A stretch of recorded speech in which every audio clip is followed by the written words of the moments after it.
Hello, and today you find me in the artist studio. As you can see, I use glass as a table cover and paint splatters on it. So I'm going to use those paint splatters to make some beautiful pendants. As you can see on the green cutting board, I've got some glue, some paint splatter, 5 little pendant holders in different colours and 5 bits of glass to go into them.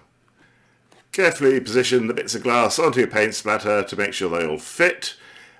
This is a fairly dull bit of, well, not dull, but it's just a single colour, really, piece of paint. If you get stripy stuff, you can work out which way round they want to go and look for exciting effects. But hey, it was 10 quid for 35 of these pendants. So for the first 5, I'll just use the only paint splatter I had lying around. Keep your finger on the glass, stop it moving, get a nice sharp knife and trim around. Don't trim right up to the edge of the glass because it makes it a lot easier if you've got a little spare glass when you're positioning the pendant to make sure it doesn't miss the edge at all. So, as you see, finger on top, obscuring your vision of everything I'm doing, but basically just cutting roughly around the edges. The paint's cut to roughly the size of the glass. Clean the pendant you're going to put it in. What you're going to do is glue the paint to the pendant and then the glass to the paint. So take the glass paint off, have a look on both sides. One side is usually pitted than the other. Decide which one you want to use. Everyone on the internet agrees you choose diamond glaze or crystal glaze. I got some aircraft modelling glue. It's quick drying, highly fumy and pretty trippy.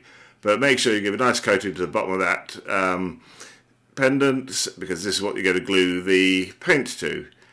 Now, on one of the videos I saw on the internet, this woman used bits of cardboard to try and push it down.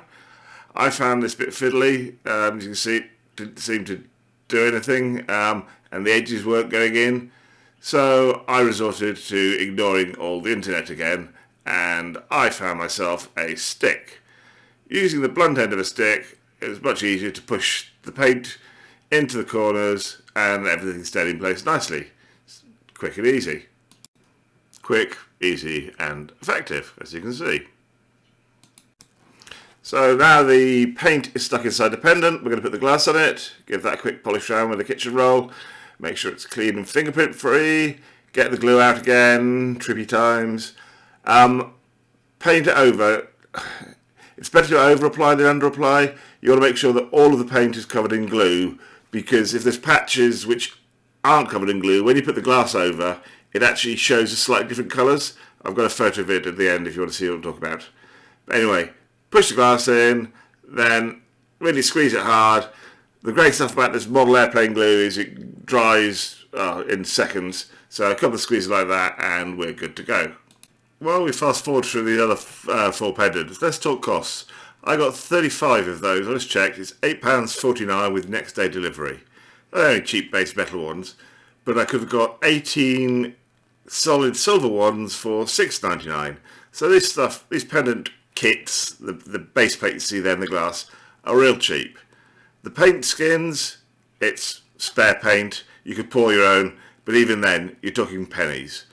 So I reckon with glue, the cost of cutting pad, knives a lot, you're talking, I don't know, £1 or £2 per pendant to make.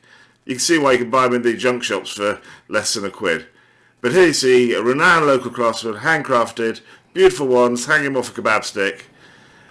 I'd feel guilty charging more than £5 posted for those. But anyway, let me know what you think. And if you want one, I'll give us a shout and see what we can sort you out. They're really hard to photograph close up because of all the reflections, but they're nice swirly metallic bronze. Quite attractive, I thought.